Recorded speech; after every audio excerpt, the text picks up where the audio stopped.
Hello. Long Hopefully we time don't no have see. I know, because we always chat before we record. I know. Yeah, I don't know. I have to laugh. It's just, I think it's the way I expel energy. I'm going to Oh say it yeah, that way.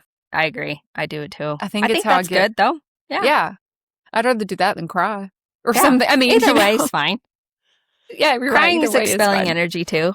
It's Yeah. funny you say that because I've been taking my mom's ashes to my trees. So Thursday took her to my original tree, Benjamin. And as we were burying the ashes, I just was crying. And my husband's like, oh, I'm so sorry. I'm like, I'm not sad at all right now. Like, Mhm. this is so joyful. Like, they were truly tears of joy. Yeah. Like, never in Mhm. my life did I think I'd get to have my mom at my tree, ever. Yeah. I mean, it was so beautiful. Like, it truly Yeah. was just like an expression of gratitude and joy. There was no sorrow in it. It's Mhm. so interesting how we automatically see that and our programming goes to this person is sad or in Sad. sorrow. Because I truly Mhm. was not. There was none of Yeah. it in that moment. Yeah.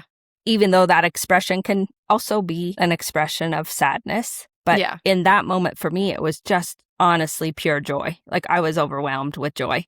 Yeah. That's So, beautiful.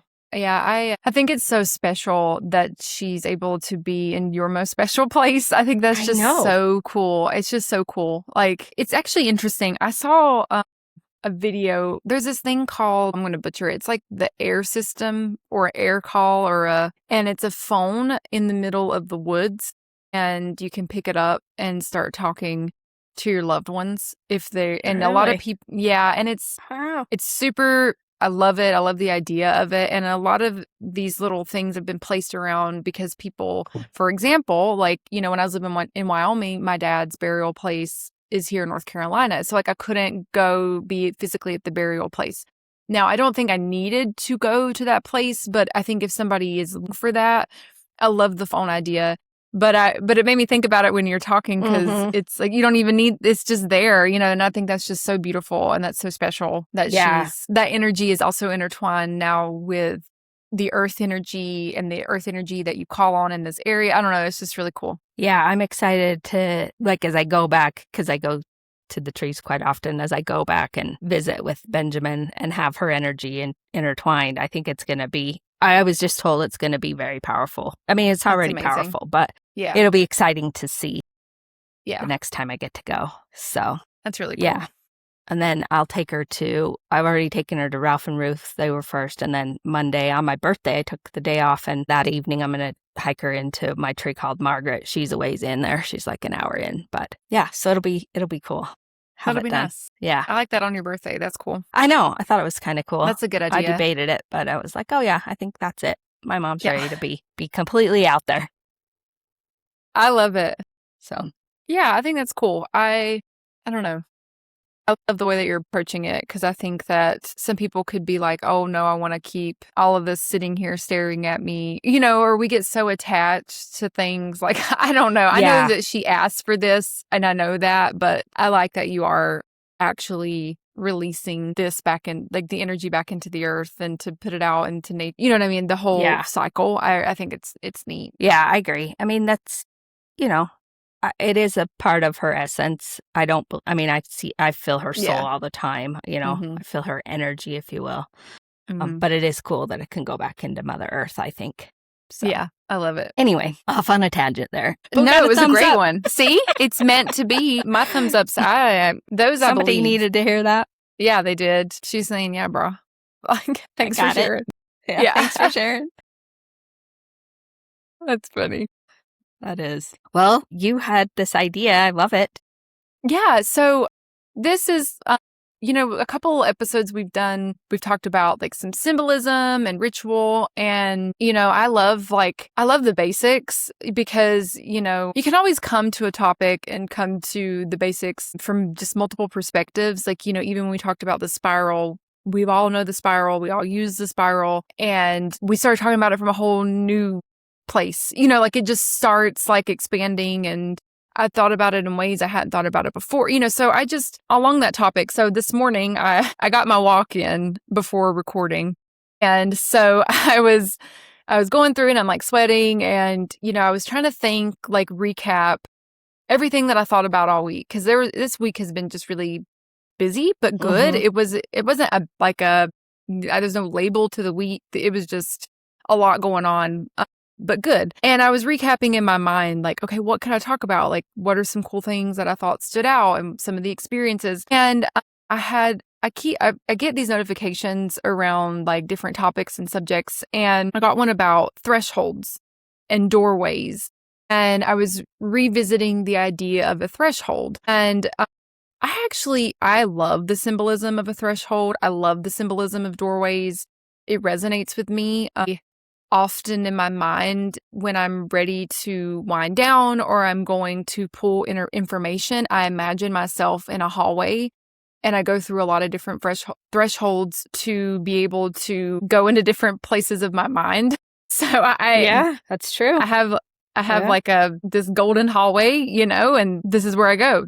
And so I think about it. I think about that piece of it. And when you think about doorways and thresholds, when you cross them, it offers a moment for you to be intentional. When you go through the door, when you're on one side, you're one person, and you go through and you're another. Or, you can be like that deep from like I guess like a metaphysical, spiritual lens from that perspective.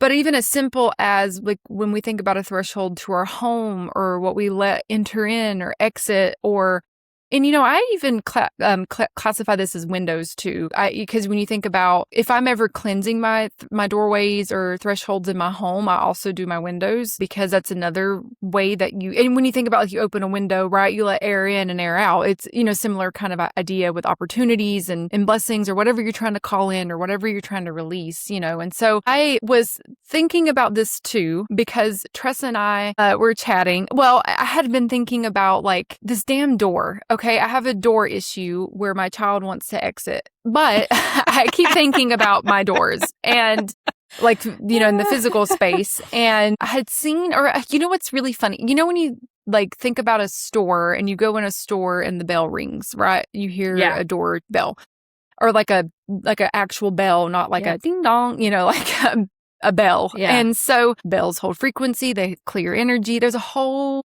wonderful symbolism with bells, right? And what they mean, what they represent, and what they do. But I was watching a Tik Toc live, and this person was walking through their metaphysical store, because this is how I purchase metaphysical things, because I have no store near me unless I travel a good distance. And they opened the door, and I heard ding, ding, ding. And I'm like, I need to get a bell for my door. I'd been thinking about this. I had been wanting one, I'm like, okay, maybe it would even like. Then I started like thinking, okay, well, I want it to clear energy. I want it to bring in something new, because I love doorways. I love this whole symbolism. I even have an altar near my doorway. Like I have a whole lot of things near my door. And I got a text from Tressa, and she's like, hey, you should get bells for your door. And I'm like, well, that just answered it. And so I got these bells and I have them. And it has been so cool. Like I jingle them, like they're not super crazy loud. They're not like ridiculous. But I've noticed Draco has tried to not disappear as much. Since you got the bells? Yeah, since I got the bells. Now, I don't know, who knows what could come from it, but there's just been something about it. Like since I have the bells, he has wanted to exit less of an issue. But I even catch myself, if the bells are not ringing, I go like ring them a little more. Like I go like jingle them. And like Blake's even been doing it. Oh, funny. And so this is what brought this up too. I was thinking about all these things. And then the final thing I'll say here too is, I mentioned I anoint my windows, I clear my windows, I clear my doors. I mentioned I have an altar near my door, and I dedicate my altar to Anubis. And he is an Egyptian god of thresholds and crossing over. And so there's a dedicated space. But at the first of the month, I even blow cinnamon through my door. So like I've seen that a couple of times. Do you go out and you blow it in? Yes. Okay. So I go out and I blow it in. And, I've been doing that for a couple of months, and I feel like, hey, I don't know, I enjoy it, I guess. So I haven't been searching for like verification that it's doing anything. But yeah, so I don't know. I felt like talking about doors and thresholds and just the intention. And like, it doesn't even need to be this symbolic to an extent, but when we enter a building or a place or wherever we're going, I was just telling Tressa before this, like the thought that, I was reading about it and thought about it.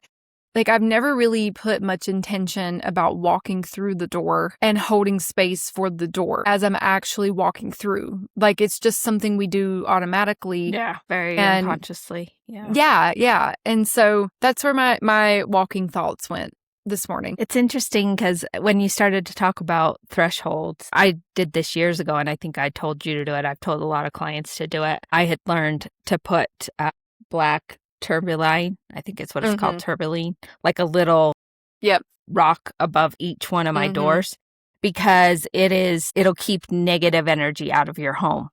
Yeah. And it's been interesting. And if they do come in, say a negative person, somebody who has low vibration, they won't stay long. So I think it's kind of similar to that. There's so many things.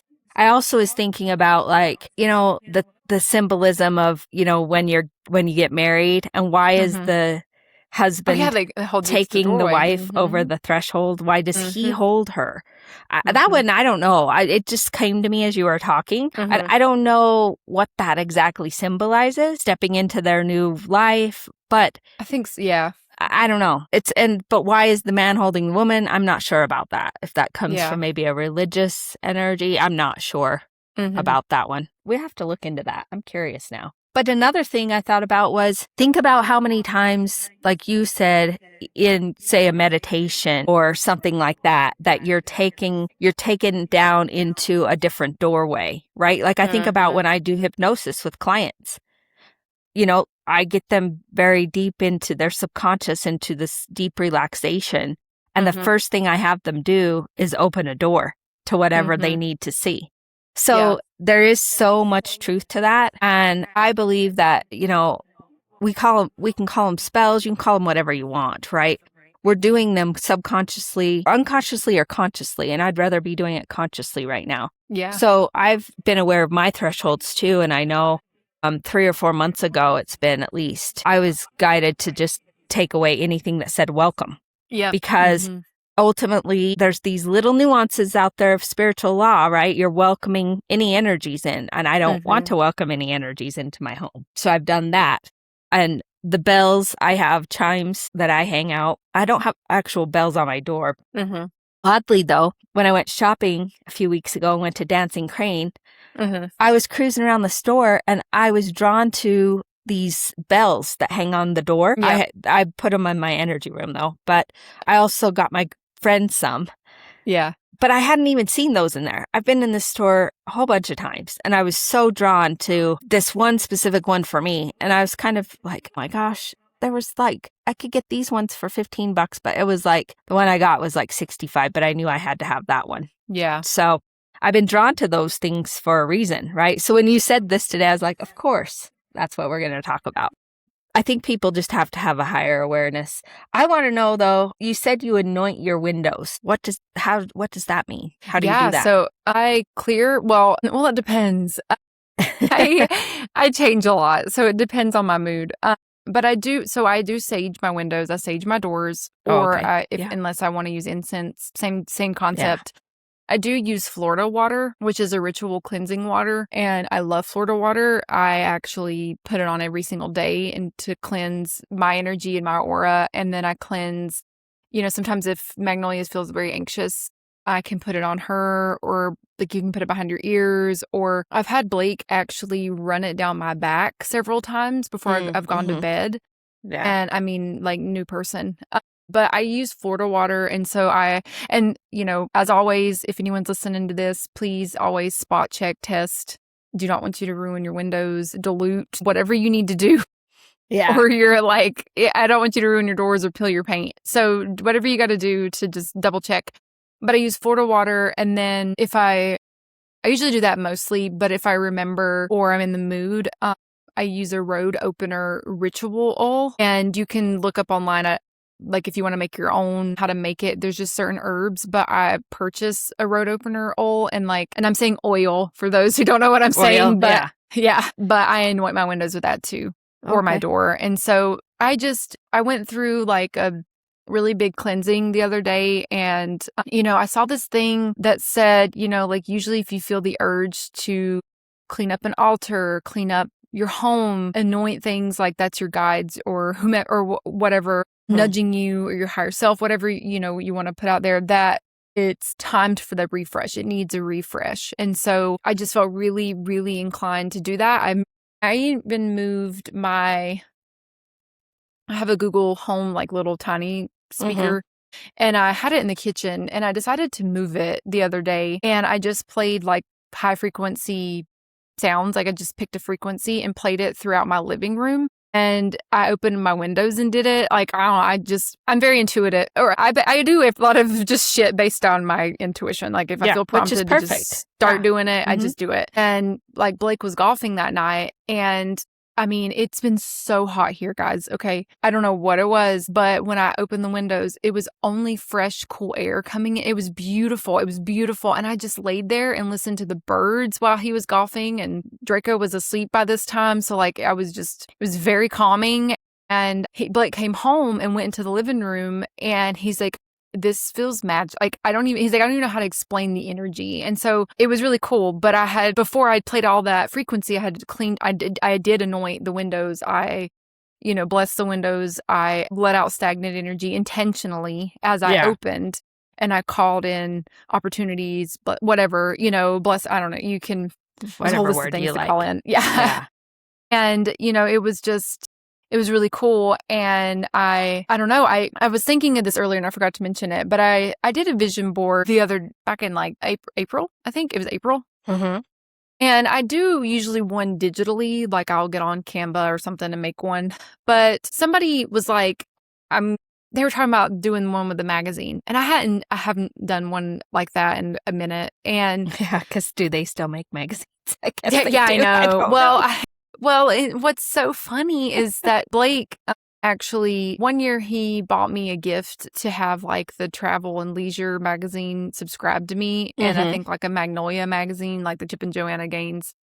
Oh, huh. And so when I did the last one, I had like a freaking stack of just unused magazines, right? And I haven't had magazines in forever. And Magnolia had a school fundraiser, and I was like, okay, I'll do the Travel and Leisure again. So anyways, I just had those, and I sat down and I did it. When I finished, I looked at it. The whole fucking thing is nothing but windows. Really? And doors. Windows and doors. I was like, yeah. Because I in your vision board, it was all windows and doors? Like, how weird. I mean, it's just like kind of funny. I mean, like because it's Travel and Leisure, I always pick like destinations anytime I make a vision board, because I just put it out there. And honestly, every time I've done that, I've gone to those locations at some point. So like, I did it. And so like there's Portugal and Spain, and then there's like elephants and fucking windows. Okay. It's elephants, windows, Portugal and Spain. And I came across a page, and it was like playing cards, and I love the imagery of playing cards. I fucking love it. And I cut them all out individually, and they're like in the center, and then there's like a lion's head door knocker, and I like put that shit. I'm telling you, it's like, I don't make vision boards like normal people where they actually like put shit on it. I don't know. This is like what interests me. It's more like a fucking collage. Yeah. But it means something to I know what each of them represent, right? Or like what it meant to me. Yeah. And so yeah, that's my vision board. It's beautiful, but it's random. And so, but I couldn't believe it.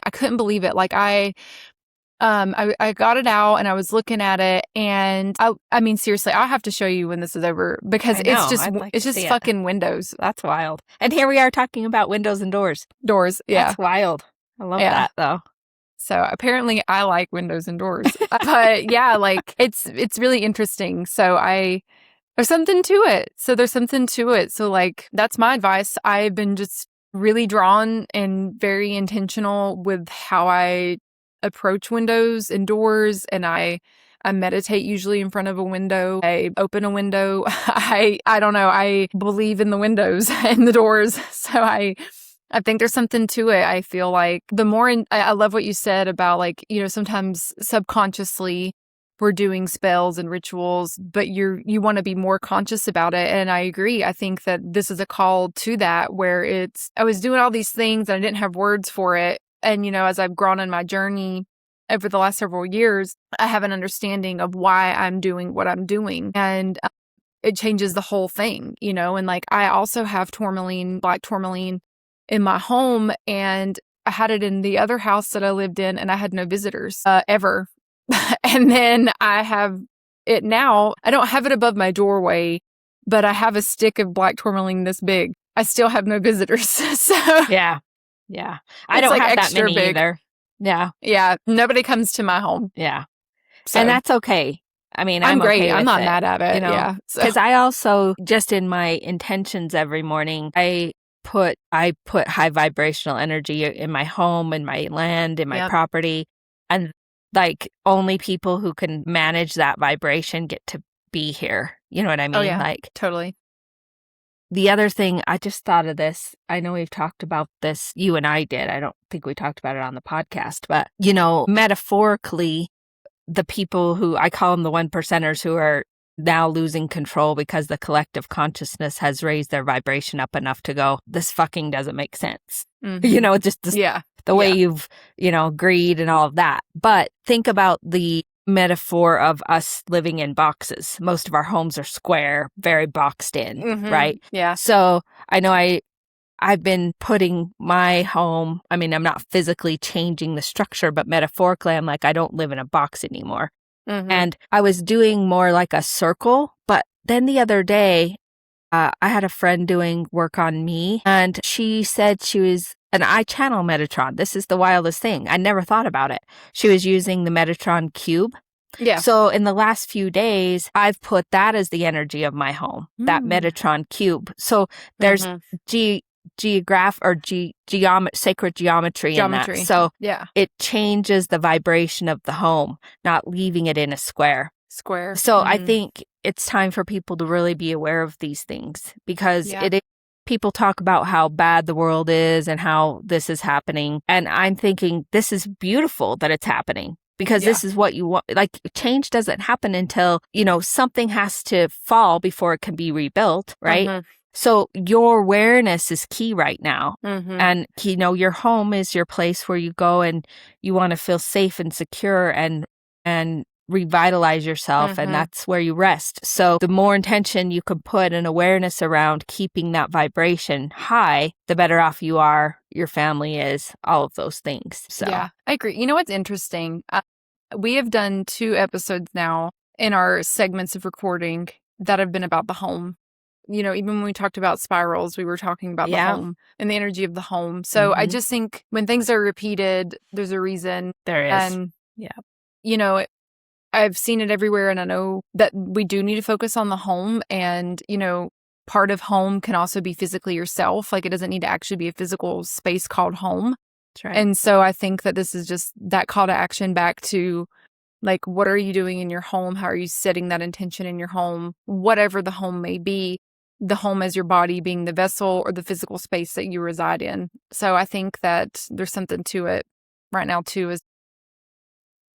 I can feel it all down my spine. It's chilled. So absolutely. And another thing I've been drawn to, similar to what you're saying, is just like too much stuff in your home. Really, I've been cleansing out things that don't serve me. Just too much stuff. Trying to get rid of stuff, because that takes energy. Oh, totally. And I don't know if I talked about it on a couple episodes ago, but if I did, sorry folks, you have to hear it again. I recently got new furniture. I don't know if you know. Anyway, I don't think so. Okay, cool. Well, I got new furniture, and it's been really interesting because I got rid of an entertainment center, and I've been slowly getting rid of pieces. So as I moved from the home I lived in Wyoming, and then I moved to the home in Morganton, and then to the home I live in now. And each move, I've carried certain pieces of furniture with me, and in particular, I had an entertainment center, and I did like it, but it was one of those pivotal pieces of furniture that I bought for my home in Wyoming when I was first purchased the home and remodeled. It was like this piece that I had to have. Like it was like central to that home. And I've moved it around with me and put it in different locations since then. Well, I've been really deeply wanting to get rid of it. It's just been time. I can't stand to look at it. Like I was like, I've got to get rid of this thing. And we finally, but I'm a very picky furniture person. So I finally pulled the trigger on what I was looking for furniture. And my God, the energy shifted getting rid of I actually added bigger furniture and the room felt small, or sorry, the bigger furniture, but the room felt bigger. It felt brighter. Yeah. It was like it was just like, my gosh. And I added another piece of furniture. I added like a arch cabinet because I used to have a library wall and I haven't really had a place to put my books. And I have like crystals and certain things that I like to display or anything to display or whatever. Right. And so, I love books, and we purchased a new arch cabinet. And so I've been able to like get my books out of storage and like, put books in. And so I was telling someone the other day that, you're in a different space mentally, physically, emotionally, right? Literally, when you're ready to move into the home, that you're not just staring. Because I've caught myself, and as I reflected over the years, I like took forever to hang pictures on walls. I never even really moved into the last house I lived in. And I can tell my energy has shifted. I've shifted because I'm actually moving into the home, it's a really cool thing. So when I think about home, I think about like the way furniture energy, what are you doing in the home, releasing things that no longer serve, getting rid of things, decluttering. My whole mindset has shifted. I've spent a lot of time actually cleaning every single weekend. I'm finding more and more things that no longer serve us. And it's just been a really cool experience. And we've actually enjoyed the spaces differently. And so all those little things have like added up. And so I don't know. I think that there is just this really big energy drawn to what energy lives. The energy is being drawn to the energy of your home and what resides in your home, the way people feel, the way people are moving through the home. And so, yeah, that's kind of been. Oh, and then I pulled an oracle card the other day. Yeah. And the card literally said, like, get new furniture. And I was like, well, I'm there, buddy. So, but anyways. I love that. Yeah. Well, yeah, I mean, this is where you spend most of your time. Right. Or a lot of it. Right. So, yeah, there's something to it. So pay attention, guys, because you need to set it up for a higher vibration for sure. So, all right. Well, I guess we're at 30 minutes. I think our shorter episodes are doing well. Yeah. So, they're heavy hitters. Yeah, they are. All right. Well, until next time, keep your vibrations way high and stay sassy.